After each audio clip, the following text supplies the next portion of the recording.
just like us. Each and every one of us existed. We were in the cosmic reality. It just took our mommy and daddy to concretize that, to have a big bang, so to speak, and for us to be conceived. Yes, sir. So that you have the idea of before the beginning began, our existence. And that's very important in relationship to the universal concept, because we know in science, energy cannot be created nor destroyed. It just takes on different forms. So we existed before we were conceived. Yes, sir. Just not in that form. So then we were conceived. And then from conception, 10 months later, 40 weeks later, we were born. Then you have the period of growth. And then growth, you then have aging. Aging to death, death to decay, and decay to resurrection. And then you have the concept of the afterlife. And so our ancestors understood the reality of what we face as a people scientifically, is that we've always been around and we will always be around. And that while we may miss a parent, a mother, a father, a husband, a wife, a child, the reality is that we're all going to be in the same place one day. It's just that some got off a little bit earlier than others. Yeah. And so death, as we know, didn't exist.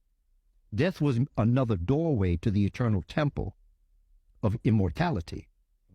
And so while we as human beings mourn the loss of a mother who we loved, or a father, or whatever, we knew that one day we'd be back together again. That's why in New Orleans, they have that special ceremony where they'll mourn you to the graveyard, but then sing when the saints go marching in on the way back and have a celebration. In the Western perspective, death is real because they were not of us all the time. They are new. The people that we today call Eurasians are no older than 10,000 years old. Black folk been around for millions of years.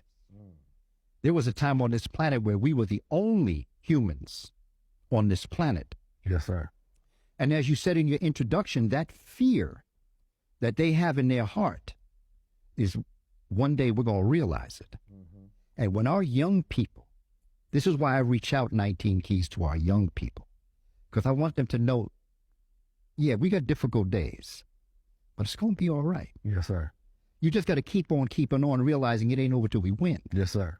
But then when we win, the winning is not a finality. The winning is just getting to that point where we can continue on our great and mighty walk prior to us being so rudely interrupted by Indo-Europeans. When they came upon us, when we were moving out of the Homo sapiens sapient stage, and we were moving into super sapient stage, there were Africans that were in the continent of Africa and around the world that had delved deep into cosmic consciousness.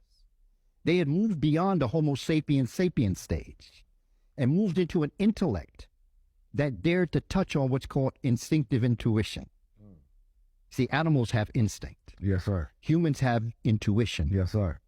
But when you get that mother's wit, when you get that wit that goes beyond that, where you can do things without having to think about it, that's instinctive intuition or intuitive instinct. Yes, sir. However you want to call it.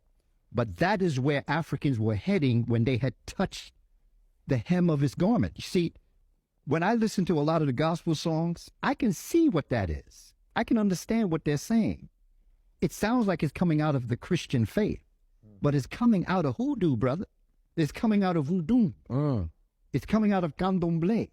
It's coming out of the Orishas. It's coming out of the Neteru.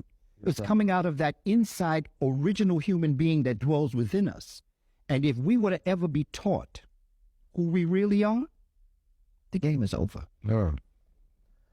That's powerful.